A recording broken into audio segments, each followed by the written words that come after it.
8번 정도에 걸쳐서 주기도문 말씀을 함께 나누도록 하겠습니다. 아마 대략 8번 정도. 성경책이나 찬송가나 이렇게 앞뒤를 보시면 주기도문, 사도신경, 십계명 이렇게 잘 또 적혀 있는 경우들이 이제 대부분이실 텐데, 너무 가깝게 우리에게 다가와 있는 그런 내용들인데요. 사도신경이나 주기도문이나 십계명, 사실 너무 가깝죠.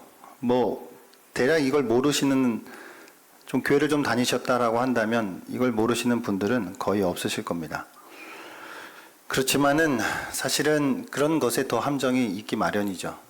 우리가 잘 안다라고 생각하지만 사실은 더 잘 모르는 경우가 많이 있습니다. 왜냐? 내가 잘 모른다고 생각하면 알려고 하지만 잘 안다라고 생각하고 있으면 더 이상 알려고 하지 않기 때문입니다. 사도신경이나 주기도문이나 십계명이 딱 그런 경우에 해당하는 것 같습니다.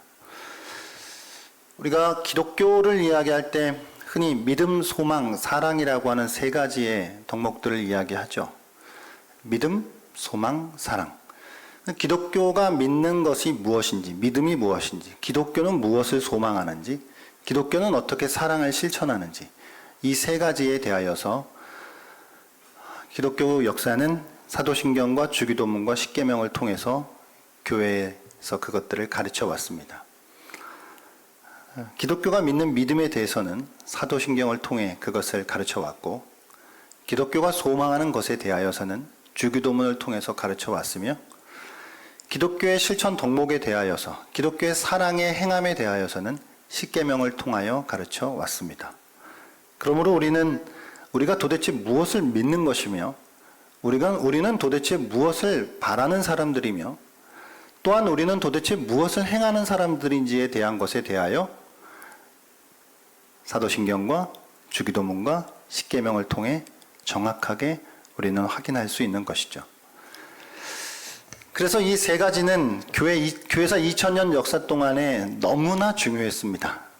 중요하다라고 말을 하면 입이 아플 정도로 중요한 그런 교회의 가르침이었습니다.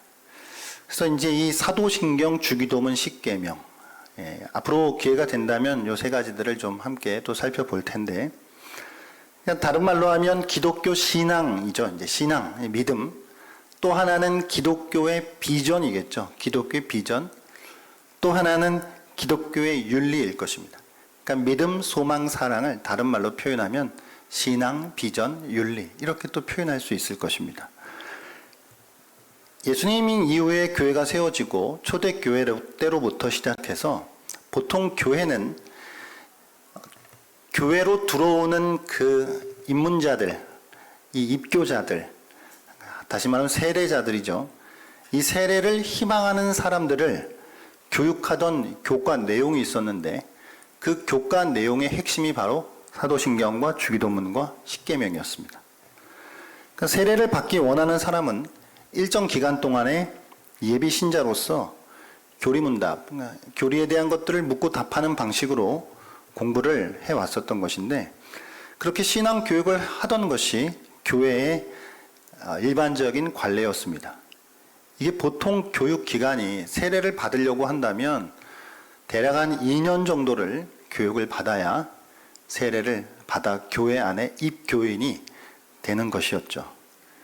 사실 시대가 많이 바뀌기도 했고, 세상의 문화가 그때와는 지금 다르기 때문에 우리가 그걸 그대로 적용하기에는 무리가 있을 것입니다. 하지만 초대교회가 왜 이렇게 대략 세례를 받기 원하는 사람을 2년 동안이나 교육을 시키면서 교회로 들여보냈는지에 대한 그런 부분들은 우리가 좀 기억할 필요가 있는 부분일 것입니다. 그래서 이제 2년이라고 하는 이 기간이 끝날 즈음에는 이제 예비 신자죠. 오늘날 이제 우리는 이제 학습 교인 이렇게 이제 부를 수 있을 텐데, 세례 때 확인받기 위해서 기독교의 신조와 그리고 사도신경, 주기도문, 십계명, 이 기본적인 그런 교육들을 철저하게 받았던 것입니다. 세례식이라고 하는 건 초대교회 보통 부활절에 치루어지게 되는데, 부활절 전 마지막 그 몇 주, 그러니까 오늘날 우리가 사순절이라고 부르는 그 기간 동안에 목회자들은 세례를 준비 중인 사람들이 기독교의 기본 교의인 사도신경과 주기도문과 십계명, 그것들을 잘 이해했는지, 그리스도인답게 살고 있는지를 확인해야 했던 것입니다. 이건 초대교회뿐만 아니라 15세기가 지난 후에 1500년대 종교개혁가들 가운데에도 이 세 가지의 가르침은 그들의 가르침의 거의 핵심이었다라고 말해도 좋습니다. 우리 장로교가 거의 조금 과장돼서 이야기하면 하나님 다음으로 믿고 있는 존 칼빈 선생님이 27세에 기록한 기독교 강요, 1536년, 그의 나이 27세에 그가 유럽 세계에 내놓았던 그 기독교 강요, 그 기독교 강요가 유럽 사회에 퍼졌을 때 난리가 났었다고 합니다. 어떤 천재가 도대체 이런 우리 종교의 핵심을 이렇게 잘 요약했냐라고 하면서 말이죠. 그 기독교 강요 초판, 그것이 이제 1559년까지 계속 이제 증보가 되면서 이제 덧붙여지게 되었는데, 그 초판에 보면 그 핵심 내용이 사도신경, 주기도문, 십계명이었습니다. 뿐만 아니라 루터의 요리문답도 사도신경, 십계명, 주기도문을 주로 가르쳤던 것이고요. 그리고 오늘 우리 개혁교회가 참 중요하게 여기는 하이델베르그 요리문답도 대개 그렇습니다. 뿐만 아니라 우리 한국교회가 따르고 있는 웨스트민스터 요리문답도 마찬가지로 사도신경, 십계명, 또 주기도문을 중심으로 해서 가르치고 있는 것이죠. 이거는 우리가 우리의 뿌리라고 할 수 있는 것이고, 여기서부터 벗어날 수가 없는 그런 우리 신앙의 중요한 뼈대라고 하는 것입니다. 그러니까 교회는 지난 2000년 동안 기독교에 들어오고자 하는 사람들, 내가 믿음으로 새로워지겠다라고 하는 그 사람들에게 이 세 가지, 주기도문, 사도신경, 십계명을 가장 먼저 가르쳤던 것이죠. 근데 이제 오늘날은 어떻죠? 오늘날 교회에서는 기독교 교육의 정수라고 할 수 있는 이 세 가지를 가르치는 일들이 드물어 보입니다. 따라서 저희들은 앞으로 몇 주간에 걸쳐서 이 주기도문의 의미를 곱씹고 되새기면서 우리 영적 생활에 살이 되고 피가 되는 그런 은혜가 있기를 기대해 봅니다. 주기도문이란 무엇이죠? 주기도문이란 예수님께서 제자들에게 가르쳐 주신 기도입니다. 이제 우스갯소리로 기독교의 주문이 아니고요, 주님께서 가르쳐 주신 기도입니다. 이건 주문이 아니에요. 근데 우리가 이게 이제 주일학교 때부터 이제 암송을 해야 되잖아요. 그러니까 많은 경우에 거의 주문 같아요. 그냥 이렇게 기도 끝날 때, 기도회가 끝날 때, 축도가 아닌 예배를 마칠 때 그냥 형식상 갖다 붙여놓는 그런 하나의 주문쯤으로 여기고 있는 것은 아닌가 싶은 생각도 듭니다. 주기도문은 성경에 두 곳에 기록되어 있는데요. 첫 번째 이제 누가복음 11장에 있고, 그 다음 마태복음 6장에 있습니다. 그럼 이 두 가지 이제 주기도문이 기록되어 있는데, 먼저 이제 누가복음 11장에 이제 주기도문이 있게 된 그 배경을 우리가 한번 생각해 보아야 할 것입니다. 누가복음 11장 1절 하반절에 보면은 제자들이 예수님께 이렇게 요청하고 있는 것을 볼 수 있어요. 주여, 요한이 자기 제자들에게 기도를 가르친 것과 같이 우리에게도 가르쳐 주옵소서라고 말이죠. 그러니까 제자들이 예수님께 기도를 가르쳐 달라고 요청한 거예요. 주님, 세례 요한도 그 제자들에게 기도를 가르쳤는데요, 우리에게도 좀 기도를 가르쳐 주십시오 라고 그렇게 예수님께 부탁을 드렸던 것입니다. 자, 여기서 잠깐 이상한 것이 있어요. 여러분, 유대인들은요, 제자들도 유대인들이잖아요. 유대인들은 기도에 되게 익숙한 사람들이에요. 그들은 뭐 늘 기도해 왔던 사람들이죠. 그러니까 그들은 이미 기도에 대해서 잘 알고 있었고, 그들의 무고한 그 역사 속에서 오랫동안 기도해 왔던 민족이었습니다. 그런데 어째서 오늘 이렇게 다시 예수님께 주님 우리에게 기도를 가르쳐 주십시오라고 요청을 했냐라고 하는 것이죠. 자, 이제 이런 부분들을 우리가 좀 생각해 보아야 할 것인데요. 먼저 이제 유대인들의 기도 문화라고 하는 것이 있어요. 유대인들은 참 기도를 많이 하는 사람들이었습니다. 유대인들의 기도 문화를 보면 보통 그들은 아침, 점심, 저녁 이렇게 하루에 3번, 그러니까 아침, 오후, 저녁 이렇게 하루에 3번 규칙적으로 기도하는 문화가 있었습니다. 그러니까 이걸 제일 쉽게 보여주는 것이 다니엘의 기도이죠. 그가 바벨론의 왕의 그 명령에도 불구하고 그가 늘 하던 대로 평소의 습관대로 하루에 3번씩 기도했다라고 하지 않습니까? 그러니까 늘 그런 그 유대인들은 그렇게 기도를 해왔던 사람들입니다. 그래서 이제 그들이 기도해왔던 그 보통 이제 우리에겐 주기도문이 지금 있다면 그 유대인들에게는 대개 이제 크게 2가지 종류의 이제 기도문이 있었어요. 그중 하나가 데필라라고 하는 것인데, 그건 18개의 기도문으로 이루어져 있는 것입니다. 이것은 그들이 하루에 3번 기도할 때 이 데필라를 통해서 기도를 했던 것이죠. 그리고 이제 카다시라고 하는 것이 있는데, 이건 매우 짧은 기도문인데, 그들이 예수님 당시에도 회당에서 이제 예배를 드릴 때 그 설교가 끝난 다음에 하게 되어지는 이 기도가 카다시 기도였습니다. 이제 데필라 기도를 통해 그들은 하루에 3번 기도해 왔던 대로 기도했고, 카다시를 통해 예배를 드릴 때마다 그들은 그렇게 늘 기도를 했던 것이죠. 또한 여러분 그 예수님 당시에 여러 가지 유대 종파들이 있었습니다. 바리새파들, 에센파들, 사두개파들, 그런 여러 가지 유대의 종파들이 있었는데, 그 유대 종파들도 보면은 대체적으로 자기들만의 기도문이 있었다 그래요.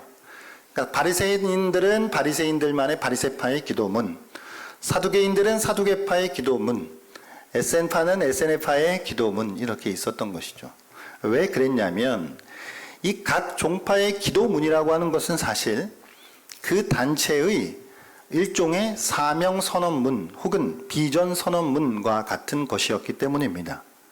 다시 말하면 그들의 기도문은 각 단체들이 내세우는 하나님에 대한 이해, 그들이 하나님을 어떻게 이해하고 있는지, 또 성경 전체에서 흐르는 구속사에 대한 이해를 그들이 어떻게 하고 있는지, 그들이 비전과 소망이 무엇인지 압축적으로 반영하고 있었던 것이 그 기도문이었다는 것이죠. 그러니까 다른 말로 하면 이게 비전 선언문, 사명 선언문으로 바꿔 말해도 되는 것이죠.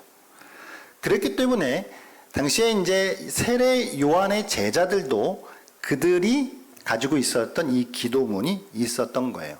그들만의 비전 선언문 말이죠. 그러니까 예수님의 제자들이 그와 같이 자신들에게도 예수님을 따르는 제자들에게도 예수님께서 우리만의 비전 선언문, 기도문을 가르쳐 주십시오라고 그렇게 요청했다는 것입니다. 오늘날 교회들을 보게 되면 각 교회마다 저마다의 그 교회의 비전들이 있지 않습니까? 저희 교회도 4가지 비전이 있고요. 뿐만 아니라 한 해 한 해 표어들도 있습니다. 그런 것들 다 가지고 이제 또 우리가 목회를 하고 교회를 섬긴단 말이에요. 그런 것처럼 각 교회마다 이제 비전이 있는데, 그런 의미에서 본다라고 한다면 주기도문이라고 하는 것은 모든 시대, 모든 교회들의 비전 선언문이다라고 보아야 합니다. 그러니까 이거는 각 개별 지교회들만의 각 특수성이 있는 그런 비전 선언문이 있을 수 있지만, 모든 시대, 모든 교회를 통합적으로 그들이 따라야 하는 사명 선언문, 비전 선언문이 바로 주님께서 가르쳐 주신 기도이다 라는 사실이에요. 그러면 우리가 이거를 잘 알아야 되겠습니까? 몰라야 되겠습니까?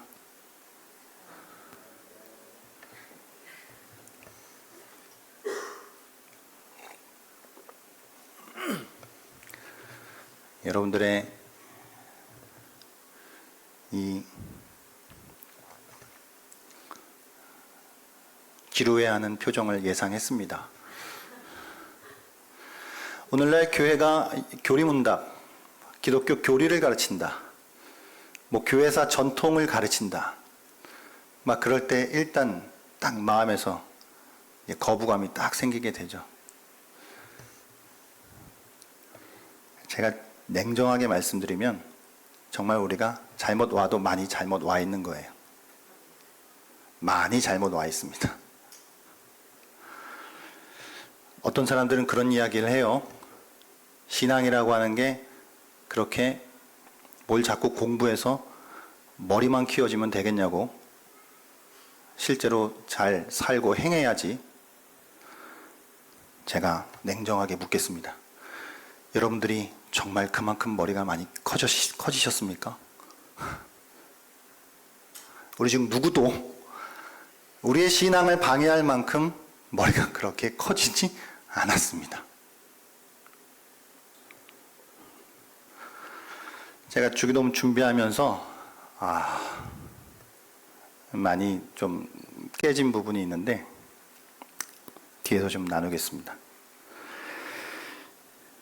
마태복음 주기도문의 먼저 배경 그럼 어떻게 되는지, 이제 누가복음은 그런 거예요. 누가복음은 이제 세례 요한의 제자들도 자기들만의 기도문이 있기 때문에 기도를 가르쳐 주십시오 하니까 주님이 이제 기도를 가르쳐 주신 것이고, 마태복음은 마태복음대로 이 주기도문이 나오게 된 그 배경이 있어요. 그 문맥이 있단 말이에요.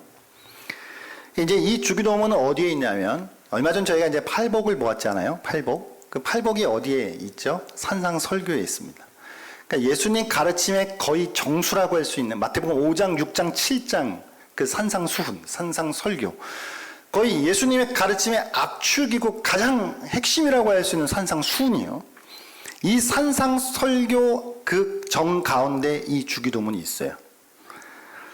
이제 산상순보 5장 앞부분은 그리스도인의 정체성, 그리스도인이라는 게 누구인가라고 하는 것을 말해주고요. 그 다음 그 5장 후반절에는 율법을 재해석하시면서 그리스도의 의가 무엇인지, 서기관과 바리새인들보다 나은 의가 무엇인지에 대해서 말씀하시면서, 또 6장으로 넘어가서는 그런 그리스도가 말하는 그 의를 실천적으로 행하는 것에 있어서 특별히 자선, 그러니까 구제, 그리고 기도, 그리고 금식이라고 하는 것에 있어서 어떻게 우리가 이 의를 실천할 것인가 라는 것에 대해서 말합니다. 그리고 6장 뒤에는 특별히 이제 우상 숭배, 특별히 만몬, 돈을 사랑하는 것에 대하여서 경고하시고, 또 마지막 7장에서는 율법과 선지자의 강령이 무엇인지, 그리고 이 산상수훈을 실천하는 것에 있어서의 경고를 또 적용을 마지막으로 말씀해 주셔요.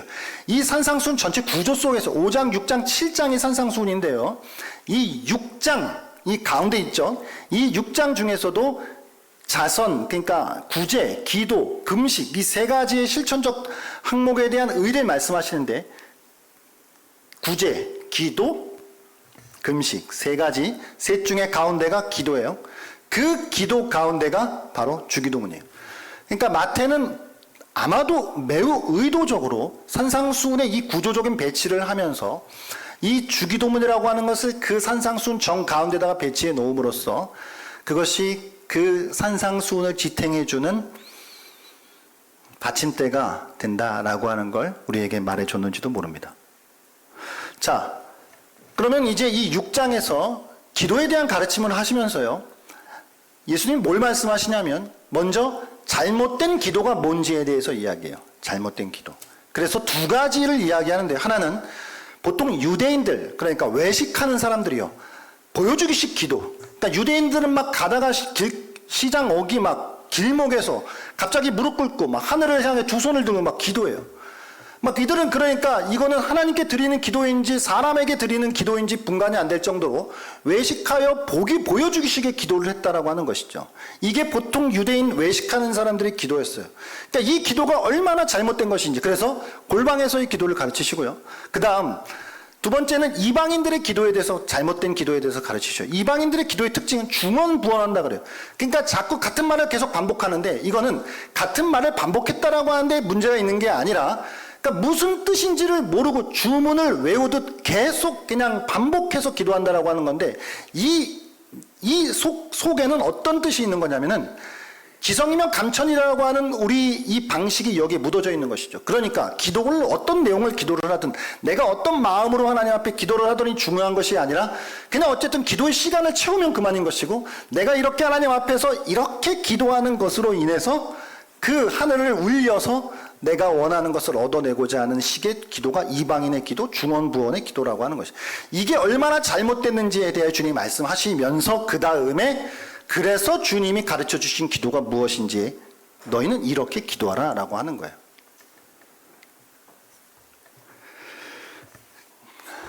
그렇게 기도를 가르쳐 주셔요. 뭐가 잘못된 기도인지 말씀해 주시고 그러면 이제 우리의 기도는 어떻게 되어야 되는지에 대해서 말씀해 주셔서 이 누가복음 6장 9절부터 15절까지 주기도문을 가르쳐 주시거든요. 자, 그럼 주님이 가르쳐 주신 기도를 자,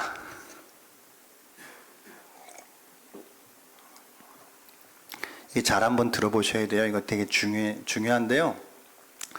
중요하다는 말을 자꾸 반복하면 덜 중요한 것 같아서 이게 자꾸 말을 하지 말아야 되는데 주님이 가르쳐 주신 그 기도를 그러면 초대교회가 어떻게 사용했을까요? 초대교회 그리스도인들이. 자, 지금 주기도문은 자 2000년 전으로 돌아가 볼게요. 세 개의 종류가 있는 거예요. 자, 누가복음판 주기도문이 있고 마태복음판 주기도문, 이 두 개의 차이에 대한 것은 이제 조금 너무 좀 학문적인 이야기라 그것은 좀 넘어가기로 하고요. 이 누가복음판 주기도문과 마태복음판 주기도문이 있는데 그 마태복음과 누가복음이 기록되고 나서 대략 한 20년 뒤에 소위 12사도들의 가르침이라고 말하는 디다케에 이 주기도문이 그대로 들어있어요. 이 디다케는 뭐라고 가르쳐 주냐면 너희들이 하루에 3번 기도를 할 때 이 주기도문을 따라 기도하라고 가르치고 있습니다.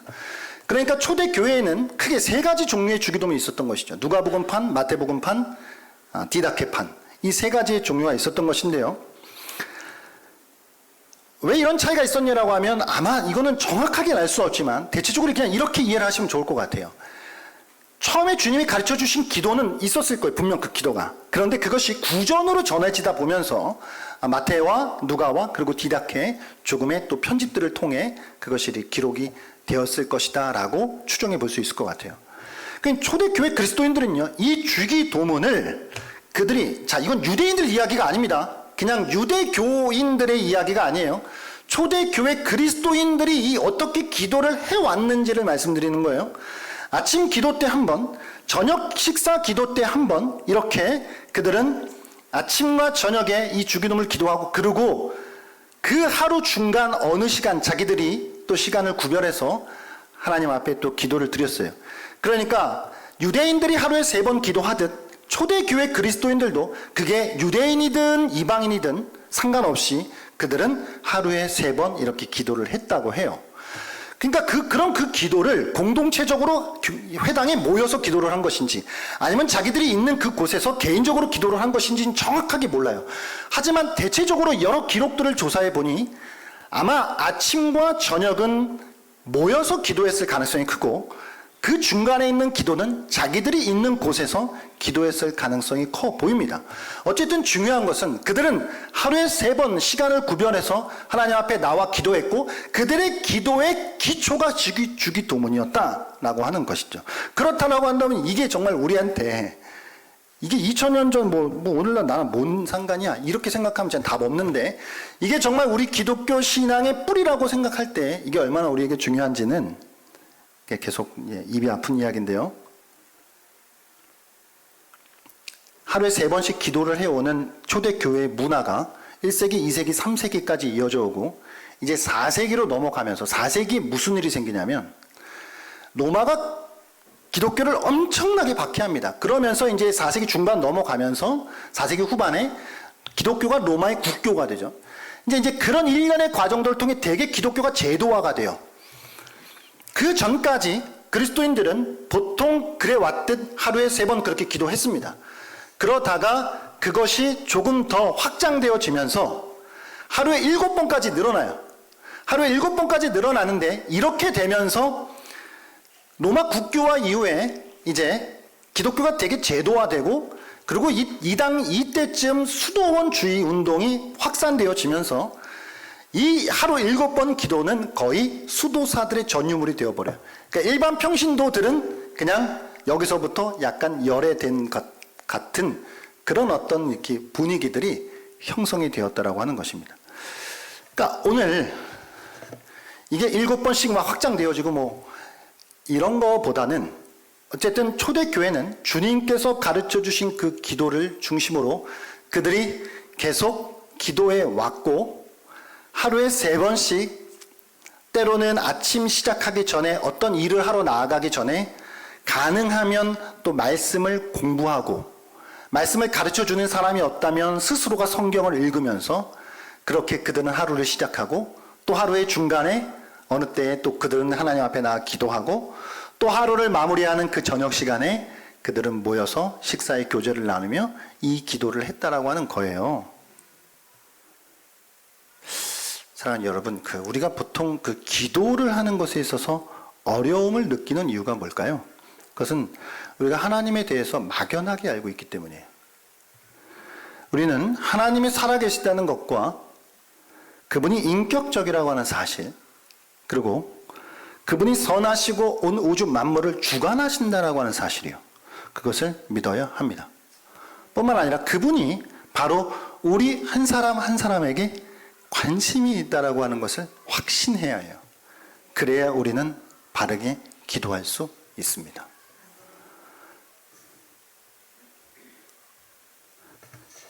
주기도문이라고 하면 이게 좀 형식이잖아요. 어쨌든 이게 형식이 있는 거잖아요.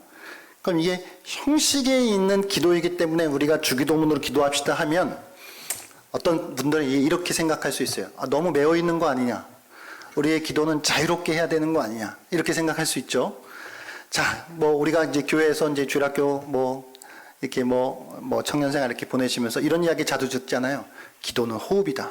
그러면서 기도는 길 가다가도 해야 되고 화장실에서도 해야 되고 자기 전에 누워서도 해야 되고 마음껏 다 할 수 있는 것이 기도다. 맞아요. 맞는데 자 이렇게 한번 생각해 봤으면 좋겠어요. 여러분 공부도 그렇고요. 운동도 그렇고요. 대체적으로 모든 것들이요. 이게 기본기에 대해서 제대로 배우고 난 사람과 그러고 나서 거기에 자기의 개인기를 양념을 치는 사람이랑 아무 기본기가 없이 그냥 스킬만 배운 사람은 분명히 차이가 나요. 저도 농구를 정말 좋아하는데 제가 제일 약간 부담스러워하는 사람들이 초등학교 때 선수 생활을 했다는 거예요. 막 그런 사람들은 일단 딱 달라요. 기본기 자체가 다릅니다. 기도라고 하는 것이요. 우리가 신앙을 배워가는 것에 있어서 여러분들이 자 기독교든 불교든 천주교든 다 기도했어요. 기도 없는 종교가 어디 있어요?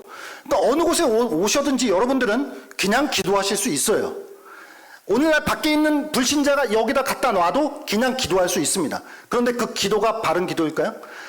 자, 그렇게 자기 스스로의 기도를 배워갈 수 있는데요. 자, 그런 자유로운 기도는 기도에 대한 정말 바른 그 기초, 그럼 우리의 기도의 원리와 그 기본 개념이 무엇인지에 대한, 그러니까 운동도 기본기를 배워야 되고, 자, 수학은 정석을 배워야, 그 기본 개념을 배워야 거기에 이제 나중에 자기가 문제 응용하는 스킬을 얻는 것이지, 그런 것 없이 그냥 스킬만 배워서는 이게 더 이상 확장되어지지 않아요. 그러니까 주기도문이라고 하는 것을 통해서 기도의 정말 진짜 근본적인 가르침이 뭐냐. 그러니까 세상에는 이슬람도 기도가 있고 불교도 기도가 있고 엄청 기도하잖아요. 여러분 불교 기도는요 5시도 아니에요. 막 그 사람들 3시 막 이렇게 기도해요. 우리는 진짜 상대도 안 됩니다. 그런 기도가 다 있는데 그럼 우리 기독교인들의 기도라고 하는 것은 어떤 점에서 차별점이 있고 우리는 어떤 점에서 우리는 구별되어지는 것이라고 하는 걸 아셔야 할 거 아니에요. 아니면 우리가 도대체 다른 종교는 차치하고 그럼 우리가 이단이 드리는 기도랑 우리의 기도는 뭐가 차이가 있는 거죠? 어디에서 우리는 구분점이 있는 것이죠?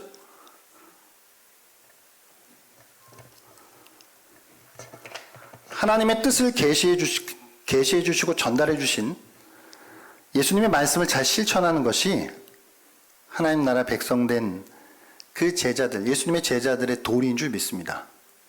믿으십니까? 그 하나님의 뜻을 실천하고 예수님의 가르침을 잘 순종하는 그 원동력이 바로 주께서 가르쳐 주신 기도에서 나온다는 사실을 기억합시다. 맥체인 성경 읽기를 고안한 로버트 머리 맥체인 목사는 홀로 하나님 앞에 무릎 꿇는 것, 인간은 바로 그런 존재이다 라고 말했어요. 기도야말로 하나님 백성의 삶에서 가장 근본적인 도리입니다. 이 기도로 하나님의 백성은 삶의 힘을 얻습니다. 그리스도를 따르는 제자도의 가장 중심에 기도가 있어요. 바로 주께서 가르쳐 주신 기도 말이죠. 다시 말씀드리지만 기도는 그리스도인들의 삶에서 가장 핵심입니다. 우리는 기도를 통해 하나님과 소통하고 하나님도 우리의 기도를 통해 우리와 소통하십니다. 기도는 말하는 것일 뿐만 아니라 듣는 것이기도 합니다. 기도는 붙잡는 것일 뿐만 아니라 내려놓는 것이기도 합니다. 기도는 묵상일 뿐만 아니라 찬양이기도 합니다. 기도는 경건일 뿐만 아니라 섬김이기도 합니다.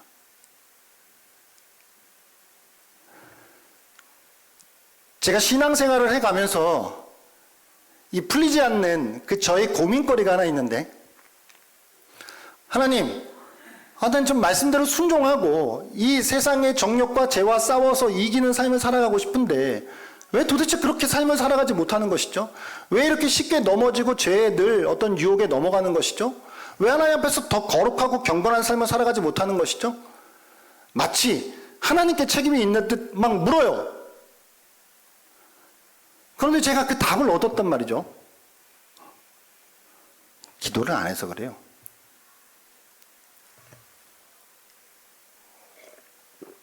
제가 기도 안 한다고 그러니까 1도 기도 안 한다고 생각하지 마시고 기도를 덜 해서 그래요.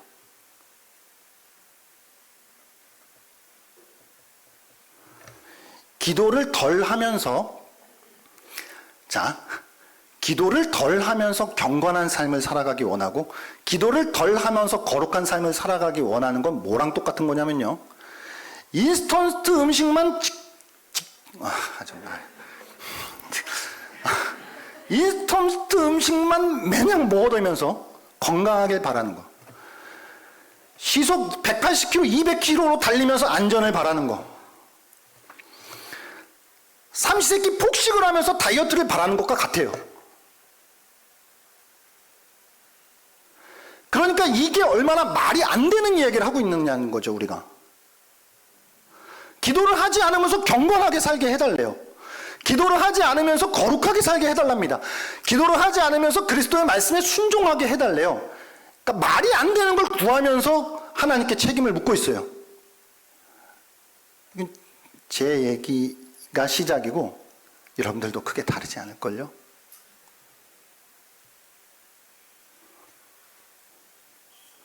먹을 거 다 먹으면서 무슨 다이어트입니까?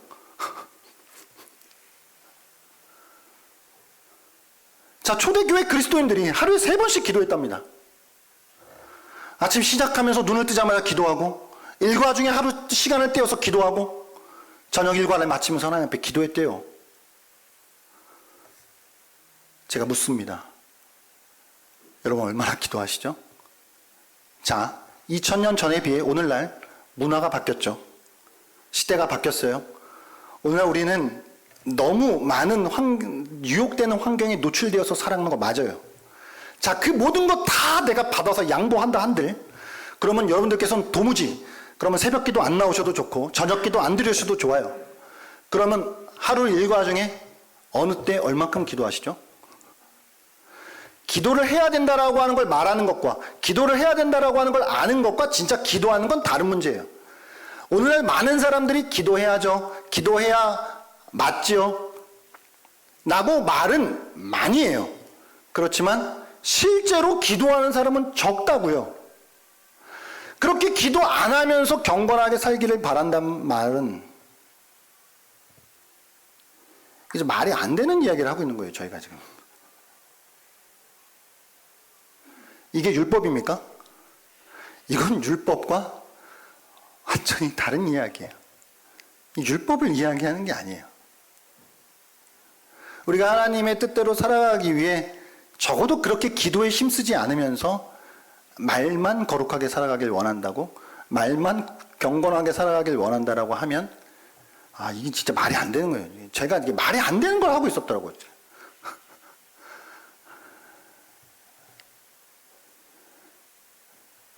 각 우리의 삶의 실천 속에서 이게 이제 앞으로 주기도문의 이제 본격적인 내용에 대해서 이제 다음 주부터 이제 살펴볼 텐데요.